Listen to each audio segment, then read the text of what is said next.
같이 읽습니다. 이르시기를 너희는 가만히 있어 내가 하나님 됨을 알지어다. 내가 뭇 나라 중에서 높임을 받으리라. 내가 세계 중에서 높임을 받으리라 하시도다. 기도하겠습니다. 아버지 하나님 감사합니다. 한 주일의 삶을 뒤로하고 이 자리에 나왔습니다. 내가 알지 못하지만, 내가 하지는 못했지만 하나님의 사랑의 손길로 저희를 이 시간까지 인도해 주신 줄로 믿습니다. 절대로 우연은 없습니다. 하나님의 사랑과 은혜를 감사하는 하나님의 자녀들 이 자리에 모여서 하나님께 찬양드리고 기도하고 이제 저희들 마음을 열고 정말 하나님의 음성 듣기를 원합니다. 썩어져가는 세상에 우리의 생명을 불어넣을 하나님의 말씀을 받기 원합니다. 저희 마음을 옥토와 같이 만들어 주셔서 하나님의 말씀이 열매 맺는 귀한 시간 되게 하여 주시옵소서. 예수님의 이름으로 기도했습니다. 아멘. 성경의 절반을 탁 피면은 시편이 나옵니다. 여러분들 성경 통독 절반을 통과했습니다. halfway through 했습니다. 재밌죠? 여태까지 여러분은 역사서를 마쳤고요. 이제는 시입니다. 포이트리. 재밌는 내용들입니다. 그래서 시편과 잠언 이런 내용들인데 가끔 성경을 보면은 잠이 온다는 분들 있잖아요. 뭐 그럴 수 있죠. 근데 하여간 뭐 어려우니까 힘드니까 뭐 이사야 이런 걸 보면 졸음이 오거든요. 그런 분들은 제가 꼭 권해드립니다. 시편을 읽으십시오. 시편을 읽으면 정말 꿀송이보다 단 그 말씀을 실감할 겁니다. 만약에 시편을 읽어도 졸음이 온다, 빨리 병원에 가시기 바랍니다. 그건 진짜 정상이 아니야. 그냥 하여간 빨리 병원에 가시는 게. 하여간 저희가 이 시편을 이제 하나하나 살펴보는데 마틴 루터가 이런 말을 했습니다. 시편은 작은 성경과도 같다. 뭐 양이 150편이 돼가지고 그런 게 아니라 그 시편의 큰 내용은 정말 성경 전체에 포함되어 있는 다양한 주제들이 다 들어가 있다는 거예요. 그만큼 시편의 내용들이 방대하다는 그런 말입니다. 어떤 분이 이야기합니다. 목사님, 왜 다른 거는 1장, 2장 이렇게 장으로 이야기하는데 시편에 들어가면은 1편, 2편 왜 이렇게 이야기하냐 그래요? 영어로는 챕터 똑같은데 아마 우리 한국 그 편집하시는 분들이 그 생각을 한 것 같아요. 이게 단편글입니다.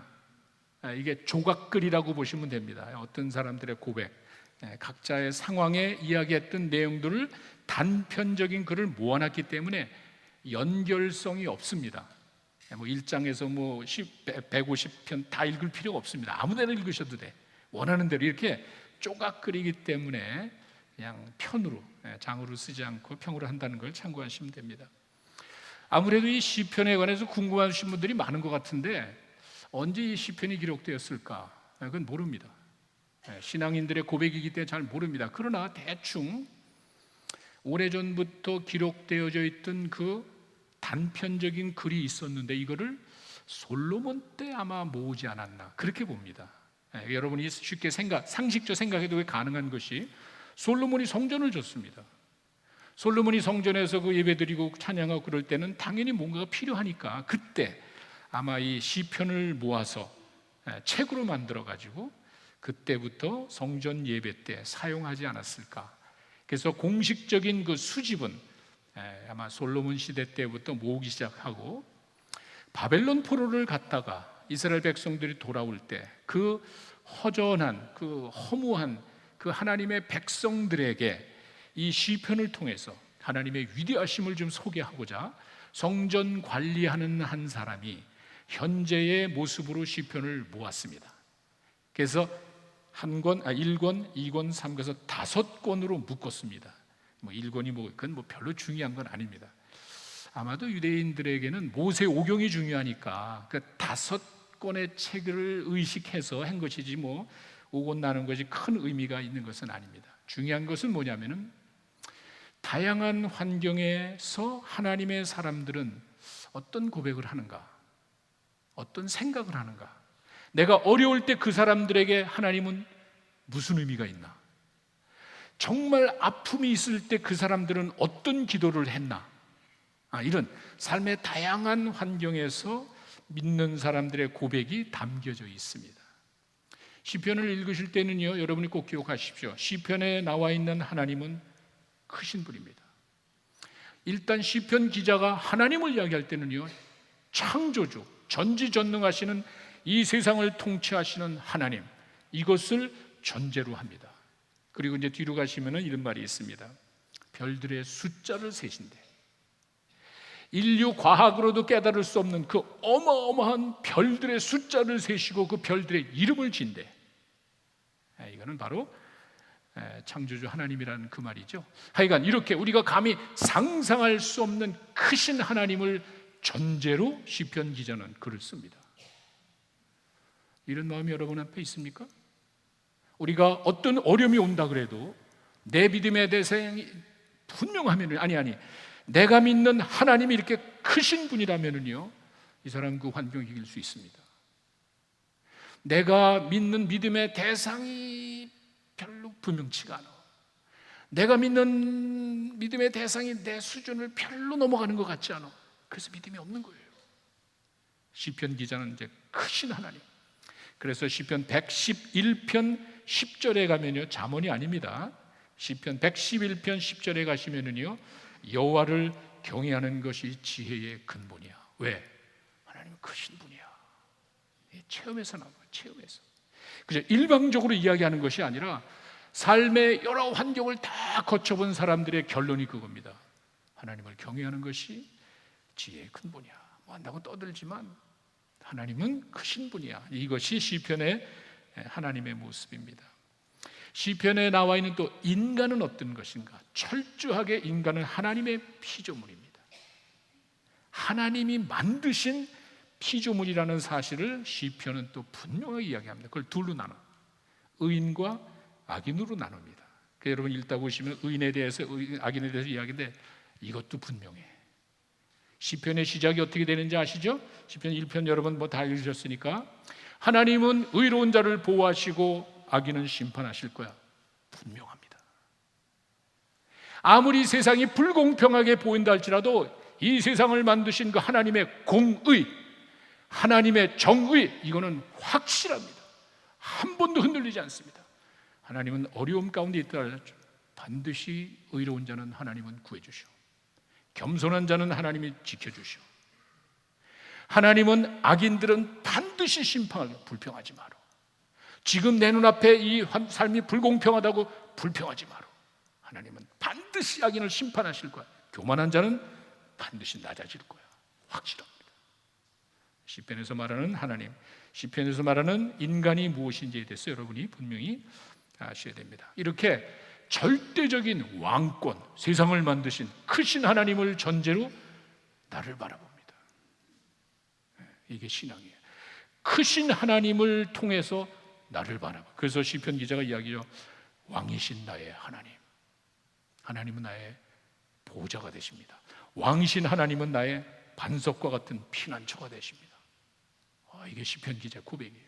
이와 같은 왕권을 가지고 또 세상을 바라보는 거예요. 세상을 바라본다는 뭐죠? 오늘 제가 읽어드린 열방 중에 높임을 받을 것이야. 두고 봐. 지금은 하나님이 없다 그러고 하나님을 비방하고 하나님을 조롱하는 사람들이 있지만 언젠가 반드시 하나님은 높임을 받으실 거예요. 누구한테? 우리한테가 아니라는 거예요. 우리 믿는 사람에게 하나님이 높임을 받는 게 아니에요. 꼭 기억하십시오. 이 세상 열방이, 세상 모든 나라가 하나님을 인정하는 날이 반드시 옵니다. 그것이 확실한 시편의 내용입니다. 그리고 그와 같은 절대적인 하나님의 왕권을 전제로 미래를 바라봅니다. 이게 중요한 거예요. 아무리 그와 같은 신앙을 가지고 뭐 나를 바라보고 세상을 바라보면 뭐합니까? 소망이 있어야지. 그게 뭐죠? 여러분 잘 아시는 시편 23편, 내가 여호와의 집에 영원히 거합니다. 이런 생각 있습니까? 내가 하나님의 집에 영원히 살 겁니다. 소망이 있습니까? 시편 기자는 이걸 확실하게 이야기해 주는 거예요. 하나님의 사람들이 이 땅이 전부가 아니라는 사실을 깨닫고 다가올 그 하나님의 약속의 땅을 바라보면서 내가 여호와의 집에서, 이 땅에서가 아니에요. 내가 여호와 하나님의 집에서 영원히 살 것입니다. 이거밖에 소망이 없는 줄로 믿습니다. 이런 사상이 확실합니다. 이런 내용을 근거로 시인의 몇 가지 고백을 제가 한번 생각해 봤습니다. 먼저는요, 시편 8편 1절에 가시면은 이런 말씀이 있습니다. 여호와 우리 주여, 주의 이름이 온 땅에 어찌 그리 아름다운지요. 주의 영광을 하늘 위에 두셨나이다. 찬양의 고백입니다. 찬양이 수없이 많으니까 제가 어떤 것을 여러분에게 정말 여기 보십시오. 여호와 이렇게 이야기합니다. 이제 아시다시피 여호와는 야훼, 유대인들의 하나님, 퍼스널 네임입니다. 유대인들이 믿는 하나님이 야훼, 여호와입니다. 이게 그 무슨 말이냐면 아랍 사람들은 알라 이렇게 얘기하잖아요. 그런 식으로 유대인들은요, 이 세상을 만드신 신, 유대인들의 신, 전능하신 하나님은 여호와야 이렇게 부른다고. 그러니까 이거는요, 내 하나님, 개인적인 관계에서 나의 하나님 이렇게 고백하는 거예요. 그래서 여호와 우리 주요, 이것이 바로 이스라엘 공동체의 고백입니다. 공중 예배를 드릴 때, 이와 같이 많은 사람이 예배 드릴 때 이 사람들은 이 찬양을 합니다. 여호와, 우리 하나님, 그저 하나님이여 신이여 이게 막연한 어디 있는지도 모르고 그게 아니라 바로 우리 하나님. 그리고는 주의 이름이 온 땅에 어찌 그리 아름다운지요. 이 말은 내 믿음의 대상에 대한 경외심을 말합니다. 이게 구체적으로 무슨 이름이 온 땅 이게 따질 것이 아니라 일단 내 믿음의 대상에 대한 그 뭔가 좀 경외감을 표현하는데, 아름다운지요라는 단어가 별로 마음에 안 들어요. 이게 표현이 잘못된 것 같아요. 제가 아무래도 좀 이상해서 언어를 보니까 뷰티풀이라는 말이 아닙니다. 주의 이름이 얼마나, 이게 참 시적으로 표현해서 그냥 아름다웠죠 얘기했지만 영어로는 majestic, 위엄을 말합니다. 영광스러운, 화려하고 위엄 있는 하나님의 이름이 얼마나 위엄이 있습니까? 그 말이에요. 여기서 이름이라는 그 단어는 하나님의 영광이 인간에게 계시된 것을 말한다 이렇게 말해요. 하나님의 영광이 뭔지는 모르지만 그 이름 가운데 하나님의 영광이 드러나게 돼 있다. 이렇게 사람들은 이제 봅니다. 이게 무슨 말이냐면 하나님을 만난 사람들, 다시 이스라엘 백성들은요 하나님을 체험했잖아요. 그냥 막연하게 아니잖아요. 이 세상 만물을 창조하신 하나님이 아브라함을 부르시고 그 아브라함의 자손들을 통해서 이 시간까지 왔다고 그 사람들은 믿고 있잖아요. 이렇게 하나님을 만나고 하나님을 알고 하나님을 개인적으로 만나고 하나님을 체험한 사람들의 첫 번째 기본적인 고백이 찬양의 고백이에요. 하나님은 대단하신 분입니다. 시편 곳곳에 그게 나와요. 우리가 개인적으로 하나님을 만났을 때 정말 어떤 상황인지 각 사람마다 다 다르지만 우리 마음속에는 분명히 하나는 틀림없습니다. 참 위대하신 하나님, 전능하신 하나님이라는 사실은 어느 누구도 부인하지 않을 겁니다. 이제 그런 마음이 곳곳에 담겨져 있는데, 또 하나는요, 시편 36편 7절에 가시면은 주의 인자하심이 어찌 그리 보배로운지요. 인자하심이라는 말은 하나님의 그런 계약적인 사랑 이런 말이잖아요. 다른 말로 하면은 하나님의 사랑보다 소중한 게 없습니다. 주의 인자하심이 어찌 그리 보배로운지요. 하나님의 사랑밖에 없습니다. 죄인들에게 무슨 소망이냔 말이에요. 내가 하나님의 율법 앞에 섰을 때, 하나님의 기준 앞에 서 있을 때, 내가 하나님의 거룩하신 면전에 서 있었을 때 여러분이 어떻겠습니까? 사랑밖에 없다는 거예요. 내가 하나님의 기준에 도달하지 못하고 이 땅에 살면서 내 욕심대로 살아가지만 그 하나님의 그 사랑밖에 내가 의지할 게 없습니다. 그런 말이에요. 사람들이 주의 날개 그늘 아래 피합니다. 주의 그늘 아래 피합니다. 어떤 상황 가운데서도 우리의 의지할 대상이 되십니다. 하나님의 사랑 때문에. 이 시편 기자는요, 자기들이 압니다. 내가 아무리 의로운들, 요한테 이런 얘기 했잖아요. 네가 의로운들 하나님이 너에게서 뭘 받겠냐? 네가 죄를 짓고 범죄한들 하나님이 무슨 의미가 있겠냐? 그 너희들에게나 영향을 주는 거야. 이렇게 하나님의 그 크신 위엄 앞에 우리 사람들이 어떻게 쓰냔 말이에요. 우리는 그 크신 하나님의 자녀로서 살아가면서 하나님 앞에 어떻게 쓰냔 말이에요. 하나님의 사랑밖에 없다는 거예요. 하나님의 사랑을 의지합니다. 이렇게 말씀을 통해서 우리는 하나님을 깨닫고 삶 속에서 체험을 합니다. 다시 하나님을 알 수 있는 유일한 방법은 말씀밖에 없습니다. 잘 기억하세요. 어디 가서 이상한 체험을 하고 와서 하나님 만났다고 이야기하지 마세요. 그런 소리 절대로 하지 마세요. 하나님의 계시의 말씀이기 때문에 하나님을 알 수 있는 방법은 하나님이 자신이 보여주신 계시하신 성경밖에 없는 거예요. 내가 어디 가서 이상한 체험을 했다 해서 하나님을 만나는 게 아니에요. 하나님을 알 수 있는 것은 하나님의 말씀이고 그 하나님을 삶 속에서 체험한단 말이야. 말씀에 나타난 하나님을 체험해야지. 말씀도 없어. 근거도 없는 하나님을 체험해가지고 자랑하지 말라는 거예요. 하나님의 말씀을 통해서 깨닫게 되신 그 하나님 내 삶 속에서 드러났을 때 어떻게 하시겠습니까? 찬양해야죠. 찬양해야죠. 그렇지 않겠어요? 이게 시편 기자 시인들의 고백이었습니다. 두 번째는 참회의 고백입니다. 찬양이 있는가 하면은 참회가 있습니다. 51편 2절의 말씀이죠. 다윗이 죄를 짓고 난 다음에 하나님께 고백하는데 보세요. 나의 죄악을 맑게 씻으시고 나의 죄를 제하소서. 비슷한 말에 반복이 나옵니다. 뭐 그게 그거 아닌가. 그래서 제가 혹시나 해서 단어를 찾아봤는데 단어가 달라요. 정말 다르다. 죄악과 죄가 뭐가 다르냐? 그게 그거 아니냐? 다윗은요, 내가 이렇게 하나하나 구체적으로 정확하게 고백해야 할 만큼 죄의 심각성을 깨달은 거예요. 그게 회개입니다. 우리가 하나님 앞에 섰을 때는요, 내가 생각지도 못한 죄도 하나님은 보시는 거예요. 그 죄에 어떻게 생각하면 죄의 죄의 다양한 모습, 다양한 성향을 말하는 거예요. 죄가 한두 가지 아닙니다. 생각으로 죄를 짓잖아요. 내 생각이 죄를 짓잖아. 행동으로 죄를 짓잖아. 다윗은요, 자기가 정말 죄를 짓고 난 다음에 느끼는 그 심정은요, 정말 구체적으로 고백을 하는 거야. 생각으로 죄진 거, 행동으로 죄진 거, 이게 진정한 회개예요. 그렇게 해야 구원받는 거예요. 입으로만 떠든다고 되는 게 아니에요. 하나님 마음을 보신다고 그러잖아. 내 마음이 중요한 것이지 입에서 나오는 것은 사람들이나 기쁘게 하는 것이지. 다윗은요, 구체적으로 고백하고 철저하게 회개합니다. 그걸 가리키는 거예요. 우리가 하나님 앞에 모든 죄는 예수님이 다 씻어 주셨지만, 하나님께서 오늘 다 용서해 주셨지만, 그것을 내 것으로 만드는 거는요, 마음이 깨끗해야 돼. 구체적으로, 여러분이 생각나는 구체적으로 고백을 하고 철저하게 회개하는 다윗의 모습입니다. 이게 진정한 참의 모습이었습니다. 그 다음 절에 3절에 가시면요, 사람들이 좀 오해하는 말씀이 하나가 있습니다. 내가 주께만 범죄를 하였습니다.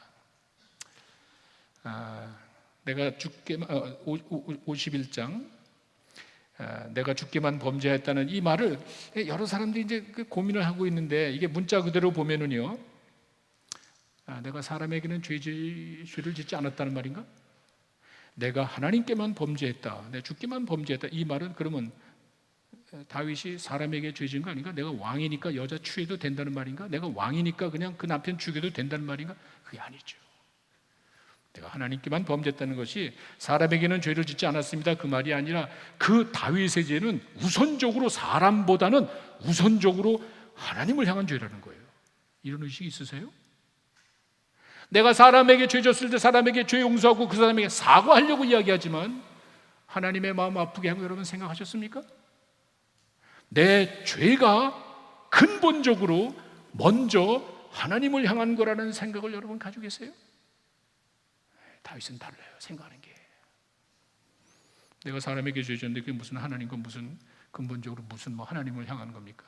하나님은 죄를 원치 않습니다. 그리고 하나님의 사랑하는 자녀들, 여러분이 미워할지 모르지만 하나님의 형상대로 지음받은 사람에게 피해를 주는 것은 하나님을 향한 고통이에요. 내 자녀가 이유 없이 다른 사람들에게 피해를 봤다고 생각, 이유 없이 왕따를 당하고 이유 없이 폭행을 당했다, 여러분 생각해 보세요. 그건 네 거니까, 네 잘못했으니까 네란 당하지. 이럴 부모가 어디 있습니까? 내 자녀의 아픔은요, 내 가슴에 듭니다. 가슴에. 내 아이가 고통을 겪을 때는요, 내 가슴이 아픈 거예요. 우리가 죄를 지었을 때는요, 사람에게 실수하고 사람에게 거짓말한 게 아니에요. 하나님을 향한 죄였습니다. 요셉이 그 보디발의 아내가 유혹을 했을 때, 내가 당신 남편에게 미안한 이런 말을 하지 않고 내가 이 짓을 해가지고 어떻게 하나님께 범죄하겠느냐. 그 하나님하고 무슨 관계야? 내가 이 여자가 나한테 유혹해가지고 내가 그 사람이랑 이상한 짓 해가지고 하는 것이 뭐 하나님하고 무슨 관계냔 말이에요. 생각 자체가 틀리잖아요. 우리들의 죄는 근본적으로 하나님을 향한 도전이에요. 하나님은 죄를 원치 않습니다. 그리고 하나님의 사람에게 피해를 주는 것은 하나님을 가슴에 못을 거예요. 하나님을 괴롭히는 하나님 가슴에 못을 박는 거예요. 이런 의식이 다윗에게 있었습니다. 보세요. 다윗이 밧세바를 취합니다. 더러운 정욕의 죄예요. 다윗이 알고 있습니다. 내가 아무리 왕이라 그러지만 남의 남편이나 남의 사람을 취한다는 거는요, 더러운 잘못된 생각이에요. 그리고 남편을 죽였습니다. 내가 더러운 정욕에 얽매여 있는 것뿐만이 아니라 이제는 구체적으로 그 남편을 죽여버렸어요. 흔적을 없애버리려고. 다윗은요, 그 죄를 하나님 내가 그게 아니에요. 하나님 용서해 주세요. 내가 잘못했습니다. 왜? 지금 당장 죽을 것 같으니까 그 위기를 모면하려고. 그게 회개가 아니에요. 다윗이 보여주는 내 모습은 그렇습니다.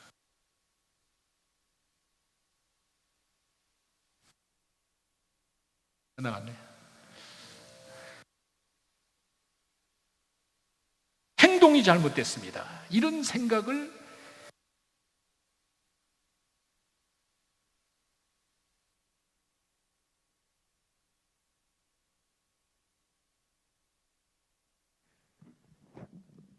여인에게도 잘못하고 그 사람에게도 잘못됐겠지만 근본적으로 그 죄는 하나님을 향한 거예요. 이런 의식이 있어야 돼요. 그러면은 죄 짓기에 대범하지 않습니다. 우리가 죄를 대하는 우리들의 자세가 그런 모습이 없다는 겁니다. 나단이 책망을 했을 때 다윗은 주저하지 않고 그 자리에서 회개를 합니다. 시편에 보시면은요, 눈물을 강물같이 흘립니다. 왕이 이놈이 내 앞에서 뭘 그냥 막 큰 소리 빡치면서 넘어갈 수도 있겠지만 다윗은 그렇게 하지 않았어요.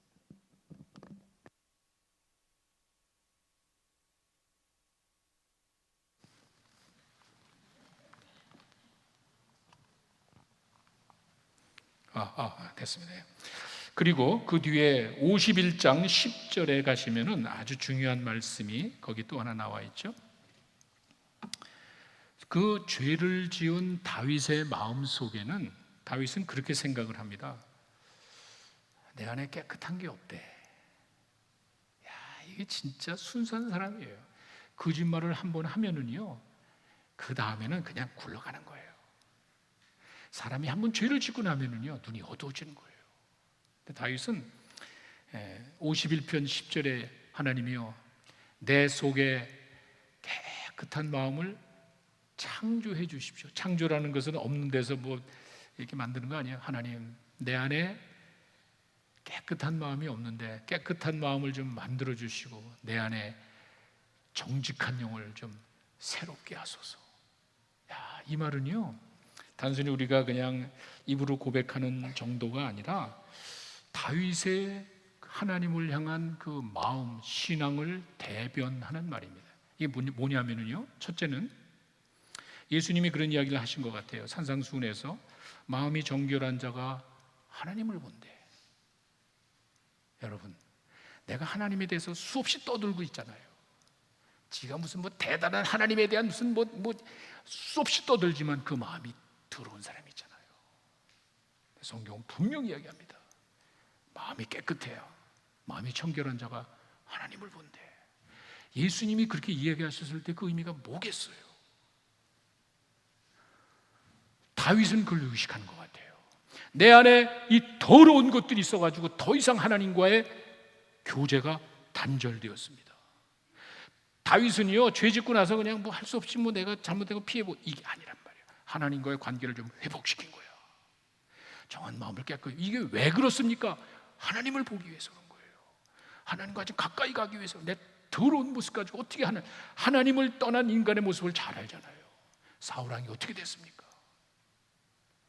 그 지 욕심대로 살아가는 그 사울왕에게 하나님의 영이 임했을 때는 사울왕이 잘했지만 지 욕심대로 하나님을 거역하고 불순종했을 때 하나님의 영이 떠났을 때 그 사울의 모습을 잘 알잖아요. 다윗은 그걸 하는 거예요. 주의 영을 내게서 떠나지 말게. 이 다윗은요 그 삶 속에서 느끼는 그 하나하나 깨달음 하나하나를 아까 말씀드렸죠. 구체적으로 고백을 하고 철저하게 회개한 사람이에요. 내 안에 깨끗한 게 없습니다. 깨끗한 게 없으면 어떡하죠? 하나님을 못 본단 말이에요. 아니 하나님과의 관계가 단절된단 말이에요. 그럼 안 되잖아. 그거를 염려하는 사람이에요. 내가 왕이 돼서 내 멋대로 내 마음대로 할 수 있지만 하나님을 떠난 거 아무 의미가 없다는 거예요. 이 다윗의 마음은요 아까 말씀드렸죠. 입으로 고백하는 게 중요한 게 아니란 말이에요. 우리 기독교가 욕먹는 게 이제 그거예요. 예수님이 다 해주셨으니까 나는 그냥 하나님 내가 잘못했습니다. 용서받았겠지. 너 천국 갔어. 됐어. 하나님의 자녀가 됐어. 그런 생각 버리셔야 돼요. 우리가 원칙은 맞아요. 원칙은 하나님께서 십자가 위에서 우리의 모든 죄를 위해서 예수님이 대신 고통당하시고 죽으심을 해주셨기 때문에 내가 더 이상 인간적인 노력해서 이루어지는 것은 아니라는 사실, 원리는 똑같단 말이에요. 원리는 틀림없단 말이에요. 그것을 받아들이는 그 사람의 마음, 하나님 내가 잘못했습니다. 네, 용서해 주세요. 하나님, 그건 아니잖아요. 입이 중요한 게 아니잖아. 뭐죠? 마음이란 말이야. 하나님이 마음을 보시기 때문에 내 입술의 고백이 중요한 게 아니라 마음이에요. 수도꼭지에서 물을 탁 틀었더니 더러운 물이 쭉 흘러나온단 말이에요. 이 수돗물에 더러운 물이 나오니까 이 수도꼭지를 확 갈아버려서 새 걸로 탁 가서 또 트니까 똑같이 더러운 물이 쫙 나오잖아요. 외적인 게 중요한 게 아니에요. 그 안에 그 근원이, 그 더러운 물의 근원이 수도꼭지가 아니라 그 안에 있다는 거예요. 우리 안에. 정말 너무 이걸 또 강조하면은 또 행위가 구원받다 이런 소리 있다고 소리 하니까 하여튼 얘기는 더 안 하겠지만, 하여간 확실한 것은 하나님께서 우리의 마음의 중심을 보신다고 했을 때 입술의 고백보다는 마음이 깨끗해야 되겠구나. 다윗은 그거를 의식하고 기도하는 거예요. 하나님, 내 안에 깨끗한 게 없습니다. 깨끗한 게 없으면 하나님하고 가까워질 수 없잖아요. 하나님, 내 안에 정직한 영을 좀 새롭게 해주세요. 난 순크짓말만 했습니다. 나 아주 죽일 놈입니다. 그런 걸 아주 아까 말씀드렸듯이 구체적으로 고백을 하고 철저하게 회개하는 그 다윗을 하나님이 얼마나 사랑하시겠어요.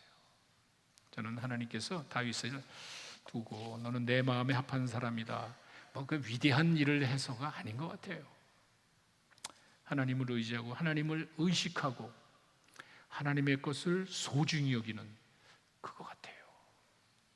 이런 모습은 우리가 배워야 되지 않나. 하나님의 마음에 합한 사람, 바로 이렇게 겸손하게 자기의 죄를 고백할 줄 아는 사람, 마음으로 하나님이 축복해 주실 줄로 믿습니다. 세 번째는요, 확신의 고백입니다. 확신의 고백. 여러분이 잘 아시는 시편 23편 1절의 말씀입니다. 뭐 잘 아시죠? 여호와는 나의 목자시니 내게 부족함이 없습니다. 무슨 말이죠? 나는 하나님만으로 만족합니다. 정말 그러세요? 내가 신앙생활을 해나가면서 필요한 거 많습니다. 내가 이 세상에 살아갈 때 나에게 필요한 것 많습니다. 근데 여호와로 만족합니다. 이거는요, 나의 모든 필요를 채우실 분은 하나님밖에 없습니다. 하나님만이 최고가 됩니다. 확신. 하나님만이 나의 도움이 되십니다. 하나님만이 나의 도움이 되십니다. 이게 참 다윗의 마음을 이렇게 생각하면은요, 다윗은 자기가 실제로 목자가 돼서 그 양들의 필요를 채우면서 그걸 느낀 것 같아요. 그 양들이 가장 의존적인 동물이 양들이 목자가 없으면은 아무것도 못하는 그런 철저하게 의존적인 그 양들이 바로 자기 자신의 모습이고 우리 인간의 모습이고 우리는 철저하게 하나님만 의지하고 하나님만으로 만족합니다. 다른 거 욕심내지 말고 나는 하나님만으로 하나님이 내 도움이 되십니다. 확신, 이런 마음이 우리 가운데 있는지. 예수님이 이야기하셨죠. 요한복음 10장 11절에 나는 선한 목자인데 목자는 양들을 위해 목숨을 버린대. 말로 그렇게 하지만 사실 누가 나를 위해서 희생하겠어요? 생각해 보세요. 정말 이것을 내가 죽음의 문턱에 갔을 때 여러분이 뭘 생각하나 보세요. 아니, 내가 정말 막다른 골목에 갔을 때는요, 내가 가진 것, 나의 공로 아무 소용이 없는 거예요. 정말 거기 가서는요, 내가 아니라 내 믿음의 대상이 이거밖에 없더라고요. 그 어려운 순간에 가면은요, 정말 내가 알고 있는 지식, 내가 알고 있는 체험, 돈, 건강 아무 소용이 없는 거예요. 내 믿음의 대상이 가지고 있는 것, 내 믿음의 대상인 예수 그리스도께서 나를 위해서 해주실 것이 뭐니 그거밖에 없더라고요. 이 다윗은 합니다. 주님밖에 없습니다. 이런 확신이 있습니다. 이런 분명한 확신 가지고 이제 살아갑니다. 30편, 시편 30편 11절에 비슷한 고백이 나옵니다. 주께서 나의 슬픔이 변하여 춤이 되게 하시고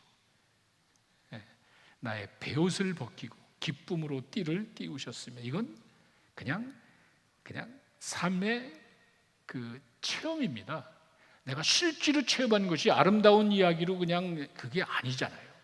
네, 이거를 볼 때마다 제가 생각하는 게 아마 오늘 여러분 읽으시는 것이 주보 보니까 57편이 이제 오늘 나와 있는데 오늘 여러분이 가시면은요 시편 50절 꼭 읽어보세요. 무슨 말이냐면 50편 1절에 가시면은요 다윗이 막 숨이 막히니까 나에게 은혜를 베푸소서 이 재앙을 떠나게 해주소서. 왜 그렇죠? 사울 왕이 3,000명을 풀어서 사울 왕이 다윗을 잡아 죽이려고 3,000명을 풀어서 그 동굴을 샅샅이 뒤지는 거예요. 그런데 다윗이 그 어느 동굴 속에서 지금 57편을 기록한 거예요. 자기를 잡으려고 3,000명의 군대를 풀어서 사울이 그냥 잡아 죽이려고 하는 그 숨막히는 순간에 다윗이 이야기하는 게 은혜를 베푸소서, 이 재앙을 나에게 좀 떠나게, 그냥 애타게 하나님을 찾는 거예요. 그런데 57편 중간중간이 갑자기 그냥 내가 확정됐사오니 내가 새벽을 깨우겠습니다. 그냥 바꿔버린 거예요. 그러면서 한다는 소리가 하나님의 주의 인자는 하늘에 미치고 주의 진리는 궁창에 이릅니다. 불공평하게 근데 그게 아니야. 궁창이 전 세계 하든 하나님의 진리가 궁창에 이릅니다. 갑자기 나를 살려달라고 은혜 베푸소서 재앙이 떠나게 하시자는 다윗이 갑자기 바뀌어버리는 거예요. 내가 새벽을 깨울 거예요. 나는 하나님을 찬양하고 하나님의 사랑과 인자를 온 세상에 묻힐 것이요. 뭐죠? 확신이에요. 상황은 바뀐 게 하나도 없습니다. 이게 이 땅을 살아가는 우리 믿는 자들의 자세인 줄로 믿습니다. 내 환경이 바뀔 걸 기대하지 마세요. 지난번 저희가 여러분이 말씀드렸죠. 바울이 자기의 몸에 가시를 놓고 그렇게 기도했을 때 하나님이 환경을 바꾼 게 아니잖아요. 가시를 뽑아줘가지고 환경을 이기게 한 게 아니잖아요. 그걸 이겨나갈 수 있는 은혜를 주시지 않습니까? 다윗은 그 상황 속에서 3,000명이 누구한테 벼락 맞아서 이게 아니에요. 그 3,000명은 아직도 나를 찾고 있지만 다윗의 마음속에는 하나님을 압니다. 그 하나님 나와 함께 계시는 내가 뭘 두려워하냐? 새벽을 깨우려 내 마음이 확정됐다 하면서 하나님을 찬양하는, 이게 확신의 고백입니다. 삶의 어려움은 피해나갈 수 없지만 슬픔이 춤이 되게 하시고 베옷을 기쁨으로 하시는 그 하나님을 가슴에 품고 확신 가지고 살아가는 여러분 되시기를 바랍니다. 믿음대로 될 줄로 믿습니다. 하나님이 그런 분이에요. 시편 1편이 그렇게 시작한다고 그랬죠. 시편 1편 6절에 가시면은요, 여러분 아까 제가 말씀드렸는데 그 수많은 조각글을 모아가지고 성전 관리자가 이제 편집을 해야 되는데 어떤 걸 제일 먼저 놓을까? 생각 안 했겠어요? 한번 생각해 보세요. 시편을 많은 걸 성전에서 쓰는 걸 막 좋아해지는 하나의 바인드된 책으로 코덱스 또는 만들어야 되는데 그 성전 관리하는 사람이 어떤 시편을 제일 앞에 놓고 싶겠어요? 그게 지금 시편 1편의 내용이라고. 거기에 6절에는 뭐라고 되냐면요, 그 결론이에요. 의인들의 길은 여호와께서 인정하시지만 악인들은 멸망할 것이야. 확실합니다. 이 신앙은 절대로 하나님이 불공평하고 하나님이 없는 것 같고 어쨌거나 하든 그런 상황에서 시편 기자는 확실합니다. 하나님께서는 의인은 반드시 인정해. 하나님께서는 반드시 의인은 보호하시고 악인은 멸망당할 것이야. 이런 분명한 확신을 가지고 살아가는 여러분 되시기를 바랍니다. 마지막 네 번째는 승리의 고백입니다. 그게 바로 오늘 46편 시편에 나와 있는 그 말씀입니다. 이르시기를 너희는 가만히 있어 내가 하나님 됨을 알지어다. 내가 문나라 중에 높임을 받으리라. 세계 중에 열방 중에 높임을 얻으리라. 그래서 저는요, 얼마 전까지만 너희는 가만히 있어라, 이거는요 제 3자를 두고 얘기하는 줄 알았어요. 너희는 가만히 있어 하나님 역사하는 걸 봐. 그게 아니에요. 그게 뭐냐면요, 46편 2절에 가시면은요, 왜 그런 상황을 이야기하는지 그 환경을 뒤바꿔 놓는, 환경을 막 어렵게 만드는 요인을 이렇게 설명합니다. 땅이 변하든지 산이 흔들려 바닷가운데, 이런 그런 시적인 표현이지만 막 내 삶이 뒤죽박죽되는 그런 일이 있단 말이에요. 그리고 바닷물이 막 솟아고 뛰든지 이건 산이 흔들, 이런 상상할 수 없는 삶에 아주 어려움을 주는 그 요인들, 그것들을 향해서 이야기하는 거예요. 내 삶을 뒤바꿔버리고 그냥 땅이 흔들리고 산이 흔들리고 그렇게 내 삶을 뒤흔드는 그 요인이 뭔지 뭐예요? 사탄이 됐건 무슨 나쁜 놈이 됐건 어떤 데 거기다 대고 이야기하는 거예요. 가만히 있어. 그리고 거기 이제 그 가만히 있으라는 말을 보니까 영어로는 be still, 복음성거대 be still이라는 말도 있지만 또 다른 거는요, let go. 하나님께서 우리를 괴롭히는 그 악한 요소들에게 이야기하는 거예요. 하나님께서 사탄이건 그 우리를 괴롭히는, 하나님의 자녀를 괴롭히는 거기에 대해서 손떼, 가만히 있어, 꼼짝하지 마라, 그 말이에요. 제 3자들을 보고 그냥 감상하라는 게 아니라 하나님의 자녀들을 괴롭히는 그 악한 요인들을 향해서 하나님께서 얘기하는, 손대지 마라, 가만히 있어, release, let go, 그냥 놔둬, 이렇게 명하시는 그 모습입니다. 인간은 본능적으로 두려워합니다. 왜? 완전하지 않기 때문에. 인간들은 본능적으로 이제 겁이 많다는 말이죠. 빗방울 소리에 홍수를 두려워하고 바람 소리에 태풍을 두려워한다, 이런 말이 있잖아요. 인간이 연약하기 때문에 그런 두려움이 있는 것은 사실입니다. 이런 일이 있습니다. 내 삶이 한순간에 뒤죽박죽 될 수가 있습니다. 그랬을 때 7절로 가시면은 하나님이 함께 하시기 때문에, 이런 어려운 환경이지만 7절에 나와 있는 그 말씀의 결론은 바로 그겁니다. 하나님이 나와 함께 하시기 때문에 나는 이겨나갈 수가 있습니다. 삶의 어려움은 피할 수는 없습니다. 어느 누구도 나에게 다가오는 고통을 피할 수는 없습니다. 이길 수 있다는 거예요. 이런 승리의 고백을 말합니다. 사도 바울이 이야기하죠. 어쩔 수 없는, 부인할 수 없는 죄의 영향력에서 오호라 곤고한 사람이라 이야기하다가 사도 바울이 갑자기 8장 31절에 가시면 로마서, 하나님이 우리 편인데 누가 감히 나를 대적을 하겠느냐, 이런 내가 죄인으로서 어쩔 수 없는 죄의 영향력에 있지만 하나님이 내 편이야, 이런 확신을 말합니다. 모세도 그렇게 이야기를 했죠. 출애굽기 14장 11절에 가시면은 홍해 바다를 건너기 그 직전에 애굽에서 해방돼서 막 가는데 앞에는 홍해 바다가 탁 가로막혀 있고 뒤에는 애굽의 군대가 쫓아옵니다. 그런 일 있잖아요. 하는 일마다 앞에 다 막혀. 그리고 어려운 일이 자꾸 생기냐, 나를 괴롭히는 일들은 막 휘몰아치고 있단 말이에요. 그때 출애굽기 14장 13절에 모세가 이야기합니다. 너희는 두려워 말고 가만히 서서 여호와께서 오늘날 너희를 위하여 행하시는 구원을 봐라.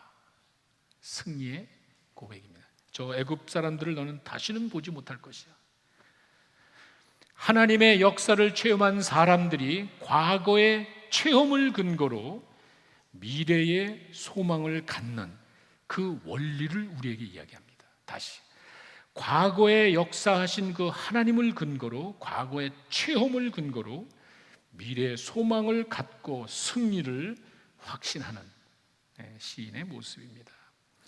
42편 10절에 있는 말씀 보고 마치겠습니다. 이 내용은 정말 뼈를 깎는, 이게 뭔지 모르지만 뼈를 찌르는 칼같이 내 가슴 속을 파고드는 비방하는 소리가 있습니다. 하나님이 어딨니? 살다 보면은요, 내 뜻대로 되지 않고 어려움이 있을 때 사람들이 그렇게 얘기하는, 내 뼈를 그냥 찌르는 그 칼같이 하나님이 없나 보지? 이런 일이 있단 말이에요. 네 하나님이 어디 있느냐? 이렇게 버림받은 것 같은 그런 상황 가운데, 그런데 그 밑에 보시면요, 그가 나타나 도우심으로 말미암아, 그냥 하나님 찬양합니다, 날 도와주는, 그게 아니에요. 확실하게 이야기하기를, 그가 나타나 도우시기 때문에, 내가 그 어렵고 홀문 모양의 네 하나님이 어딨냐라고 조롱하지만 하나님이 나타나 도와주시기 때문에 승리를 확신한다는 구체적인 믿음의 고백이었습니다.